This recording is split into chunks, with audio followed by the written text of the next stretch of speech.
tiene que venir y conocer este museo, realmente increíble. Y mire, conozco desde hace no sé cuánto tiempo este museo. Sacar de cero a los años. Sacar de cero, claro. Gracias nuevamente, secretaria de Cultura, ministra de Cultura y Turismo, Claudia. Gracias, Virginia. Brilla el piso. Brilla el piso, qué orgullo, qué lindo, qué lindo. Bueno, estuvimos conversando también con el doctor Atilio Di Giovannini, abogado, miembro de ahí del Ministerio del Interior y de San Juan, un funcionario del Gobierno Nacional, también un fiel colaborador de Domingo Castro. Estamos dentro de una caverna increíble y hablando con este prócer. Después le voy a contar cómo iba Domingo Castro a la exploración. Realmente lo queremos muchísimo. Mire, yo les voy a contar, no me va a dejar mentir ni Fabio Cabrera, ni Juan, ni Cristina, ni el fotógrafo de Diario de Cuyo. Con estos zapatitos, Domingo Castro, zapatos de vestir, estaba hecho, parecía que venía de una reunión protocolar, iba por la montaña caminando, con la misma pasión de tantos años. Me preguntaba la otra vez Juan, Cristina, y me decían, ¿cuánto hace que conoces a Domingo Castro? Apenas 40 años. Apenas 40 años y cada vez que vengo acá es un placer. Y ahora con esto que ha hecho el gobierno de la provincia, fíjese, o sea, a ver, esto no es lisonja barata. Ustedes no saben el sacrificio que hay dentro de este museo. Cómo se fueron armando cada uno de estos anaqueles, cómo se fue pintando, cómo se fue armando el terraplén. Años de sacrificio. Que hemos continuado de los primeros. Es un breve resumen. Hace 102 años llegaron los inmigrantes yugoslavos a San Juan, traídos durante la gobernación Cantoni, expertos, profesionales en lo que le preguntemos. ¿Qué habían terminado de hacer? ¿Qué antecedentes tenían? Habían hecho el túnel para los subtes de Buenos Aires, habían hecho en Salta el tren de las nubes, y vienen y hacen una obra acá, que fue realmente la idea de un poeta uruguayo de apellido Chirapozú, que él se lo contó a un alemán. Dijo, este lugar es fantástico, hay que hacer 7 caminos, porque 7 son las artes, la ciencia y los colores, aunque no lo sean. Hay que hacer cabezas de indígenas gigantes, un gran tour donde pase el agua, porque acá recorremos, pasaba el río Estero, no estaban los diques en su momento, y que pasen las góndolas de un lado y sacan por la otra como en Venecia. Y aunque parezca mentira, fue hecho todo. 7 caminos, uno al lado de otro, desde abajo hasta la cumbre, de 2 kilómetros cada uno. Sabemos multiplicar, 7 por 2, 14, caminos de cornisa llenos de túneles. Pero lo interesante es cómo fueron hechos. ¿Por qué no cayeron en terremoto 44, en el 52, etcétera? Porque el mariscal Tito, que fue el que hizo esta obra, dirigió esta obra, luego fue presidente de Yugoslavia, hicieron todo en arco de medio punto. Recordemos que no había en ese momento martillos neumáticos, todo era a mano, a barreno, a combazo, así que estuvieron 11 años. 1.500 personas más 1.000 que se cuenta puso el gobierno para hacer todos estos caminos en curva, o sea, acá siempre la temperatura es constante. Cuando entra 18 grados aproximadamente, cuando entra una persona en invierno siente tibio y no sabe por qué, y es porque se ha polarizado y no es verdad. Su cuerpo siente la inversa. Y lo que pasa en verano, así que decimos, en invierno y verano es un hotel. Domingo, uno lo escucha y se queda absorto, y es como que se queda pausado en el tiempo escuchándolo a Domingo Castro. Le demos un cierre, si te parece, Domingo, a este descubrimiento. ¿Qué pasa si la universidad te dice, no disentimos con lo que dice Domingo Castro, y no es de 1000 años, sino que es reciente, tiene, no sé, 100 años, 20 años, 50, lo hicieron hace 2 días? Muy bien. Esto es como el tema Dios. Hay gente que cree y gente que no cree.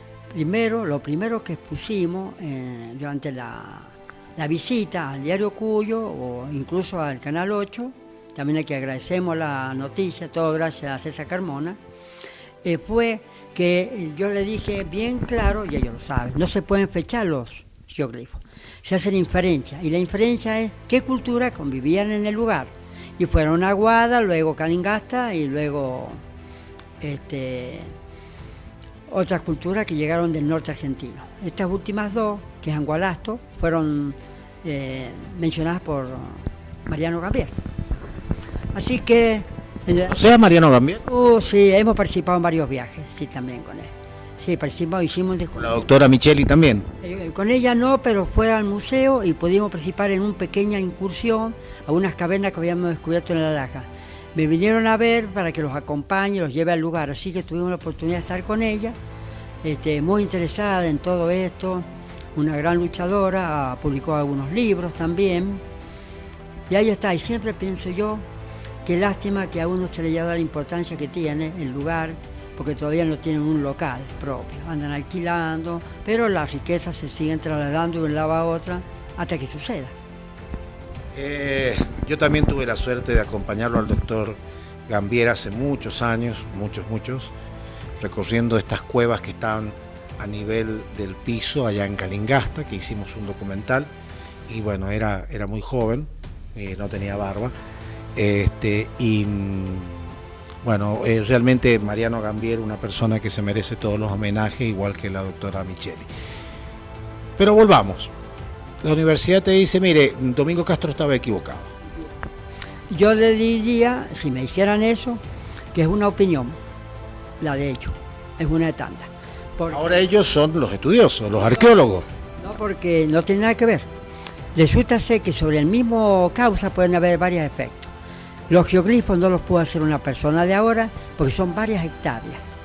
Ese día no pudimos ver los grandes geoglifos, que son los que tienen los cubos que te mencioné. Eso no se ha visto. No, eso no. Además se nota que incluso al mismo tiempo ha crecido las plantas, entre los plantas, un algarrobo de 2 metros necesita 25 años para crecer. No, ese lugar está hecho por los indígenas, pero no es el único lugar. Tenemos en La Laja, tenemos en Cheque Volcancito, también hay geoglifos. Gabriel había encontrado 2 en la iglesia. No, en todo el mundo aparecen. Eso son opiniones. Ellos también van a hacer lo mismo que yo. Si la pieza no se puede fechar, van a hacer inferencia. Domingo, de esta manera cerramos este capítulo de este descubrimiento sobre este centro ritual en la zona de Sonda, donde este consejo de ancianos que estamos imaginando brindarían homenajes al sol, a la luna, a estas entidades, deidades que, bueno, de alguna manera eran quienes lo protegían, quienes influenciaban en el trigo, en la comida, en el agua, en el viento, en la lluvia. Eso es lo que pensaban ellos. Y está bueno a veces que los antropólogos también investiguen en esas formas de pensar y en esas religiones. ¿El lugar da para más? ¿Hay para más investigar ahí? Primero veamos de las inferencias, de eso que acabas de hablar, de los dioses. Eso sería una palabra, pero no, en este caso está avalada. ¿En qué sentido? En Morrillo había unos aleros, unas cavernas donde están pintados, pictografía se denomina, justamente el sol, la luna y Venus, que le habían anexado manos y pies y armas incluso, como que se desplazaban sobre el firmamento. Aparte tenemos los que han convivido con ellos, que serían los jesuitas, que evangelizaron antes que lleguen las huestes colonizadoras de Chile, y a ellos les habían preguntado, que salen varios libros actualmente, que fue justamente la licenciada Catalina Micheli la que estuvo mucho tiempo revolviendo ahí en las bibliotecas de Santiago todos los manuscritos de estos jesuitas, y ahí todo lo pudo condensar en una obra jugosa, siempre digo muy bien elaborada, que se llama Los Huarpes Protohistóricos. Pero ¿por qué Huarpe? Eso fue ayer, fue un poquito antes de la colonia, antes no tenía el nombre. Se cree, le dijeron los indígenas a estos jesuitas, que habían venido al cielo sus dioses, que eran blancos, iluminados, y que se llamaba Unuk Huar. Estuvieron mucho tiempo acá. Residieron acá, se fueron y prometieron volver, dice que regresaron. Y cuando regresan, había otras cosas más que no se da el momento para hablar sobre ellas, que por eso de ahí deriva la palabra huarpe, porque huarpe significa parientes de Huara. Bueno, en México y en Perú, en México está Tenochtitlán, que es, no es Tenochtitlán, es la serpiente emplumada, Tenochtitlán. Sí, el inicio, el hombre volador de Palenque. La serpiente, famosa serpiente emplumada de los mayas, y que después también la utilizan los aztecas, los dioses que aparecieron en Perú. Cuando llega Pizarro al Perú se encuentra con que esperaban a un dios blanco. Siempre todas las culturas precolombinas, de esta parte, las peruanas, la mexicana, han tenido estos dioses que venían desde las estrellas. Dice que eran resplandecientes. Cuando publica Horacio Videla, el doctor Horacio Videla, su historia de San Juan en varios 4 poderosos tomos, en la época colonial, tomo 1 justamente menciona a 2 escritores, Orellano y otro autor más, que ellos habían dicho que eran crónicas milagreras, pero que no, dice el doctor Horacio Videla, que era algo verdadero que había sucedido en la antigüedad y que estaba presente en todos los pueblos americanos. La llegada de estos seres resplandecientes, algunos del cielo y otros espiraban por el mar. Bueno, esta historia, todos los que lo conocen a Domingo Castro saben de su ferviente admiración y creencia, como muchos estudiosos, de estos dioses, de estos seres iluminados que venían en distintas naves o figuras o lo que sea, y en los cuales hay muchos sitios en San Juan de los cuales se han visto estas entidades. Pero siempre estamos saltando de un tema a otro. Me van siguiendo, ya los que me conocen saben que paso de un tema a otro. Algunos me decían pone guiñe para poder seguirte. Y ya para finalizar con este tema de este centro ritual y demás, se te ocurrió convocar a Gendarmería como corresponde para que Gendarmería haga la exposición ante la Justicia Federal, le dé el pase a Patrimonio de la Nación y Patrimonio de la provincia. Eso fue una muy buena idea, Domingo. Te cuento por qué. Aparte, a uno le nace hacer eso. El Museo Einstein siempre ha estado trabajando para la comunidad. Ellos creen que está trabajando para el museo. Es para la comunidad. Te cuento por qué. ¿Cuánto cobras acá al entrar en el museo?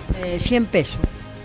Estamos en un lugar... menos de un atado de 10, de un cigarrillo de 10 cuesta entrar al museo. O sea, prácticamente no sé cómo te mantenés, la verdad. Bien, no, está bien.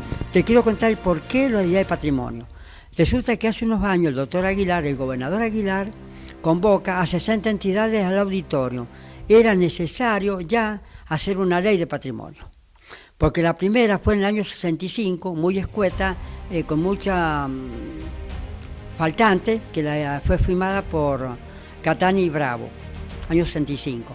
Así que en el año después, ahí nos reunimos y las 60 entidades, a través de votaciones y todo, había que elegir quién nos representaba. Así que estuvo Moneta, el director del Museo Paleontológico, estaba Mariano Gambier participando, Grisa, la arquitecta Cámpora, y fueron elegidas 10 personas, y se llama. Yo fui seleccionado para representar a los museos privados, a todos, incluido Biblioteca Franklin, Alianza Francesa, Instituto Goethe, etcétera, etcétera. Pero lo más importante fue que se llama, es un cargo que no se debe usar acá porque todo es relativo y temporal. Sin embargo, se llamó Comisión Permanente para la custodia del patrimonio cultural y natural de San Juan. O sea, estamos siempre trabajando por eso. Y por eso se convocó a Gendarmería Nacional. Gracias, comandante Eduardo Castro. Gracias al jefe del Escuadrón Núcleo y gracias al comandante Cámara, el jefe de la agrupación 10 de Gendarmería Nacional, porque como siempre decimos, Gendarmería está apoyando a todas las actividades culturales y vinieron a visitarte, los gendarmes se quedaron sorprendidos. Claro, yo dije, ¿qué habrá pasado? No, es muy interesante cuando uno ve que las fuerzas vivas de la provincia se hacen eco. Si nosotros hubiéramos hecho descubrimiento y no hubiera venido nadie, sentimos como que hemos hecho un intento al aire, pero no, ellos están presentes. Ha pasado muchas oportunidades, ¿no? Necesitamos quien proteja lo nuestro.